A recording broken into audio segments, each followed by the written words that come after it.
আমাদের একটা কন্টেন্ট নিয়ে মানুষের অনেক কন্ট্রোভার্সি আছে যে আমরা গণভবনে গেছিলাম চুরি করতে। তো গণভবনে আমরা আসলেই যাই নাই। যেদিন ইয়ে ছিল, ওই সেলিব্রেশন হচ্ছিল, তো আমাদের সামনে দিয়ে মানুষ অনেক যাচ্ছিল মিছিল করে। কারো হাতে হাঁস ছিল, মাছ ছিল, গাছ ছিল, ল্যাপটপ ছিল, ভাঙ্গা চেয়ার ছিল, যে সব গণভবন থেকে আসছে। সে আমাকে বললো, তুমি যদি একটা বাসা থেকে কিছু নিয়ে আসতে। আচ্ছা, আছে তো আমার ব্যাগ, এই যে আমি নিয়ে আসছি ব্যাগ। একটা ক্লিপ দেখা বললাম, এই যে আমার ক্লিপ।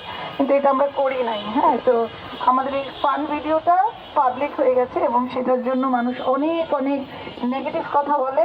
আমি নর্থ সাউথে পড়াই, আমার কোনো দরকার নেই একটা ভাঙা ক্লিপ আমি গণভবনে ঠেলাঠেলি করে চুরি করে নিয়ে আসবো। আমার হাজব্যান্ড অনেক মানে অনেক বিখ্যাত একজন মানুষ, আমার শাশুড়ি এই দেশের একটা সম্পদ, আমার শ্বশুরও জাতীয় পদকপ্রাপ্ত মানুষ, আমাদের ফ্যামিলিতে অলরেডি 3টা জাতীয় পদক আছে। তা আমরা তো এই শিক্ষা, এই ব্যাকগ্রাউন্ড কখনো ছিল না যে আমরা চুরি করতে হবে। এটা আমরা সবাই সেলিব্রেশন করছিল, আমরাও সেলিব্রেশন করেছি, দ্যাটস অল। তো আপনাদের এটা নিয়ে যদি কোনো মনে কনফিউশন থাকে, আমি আজকে ভেঙে দিলাম। আপনারা সবাই কারিনার জন্য অনেক অনেক দোয়া করবেন।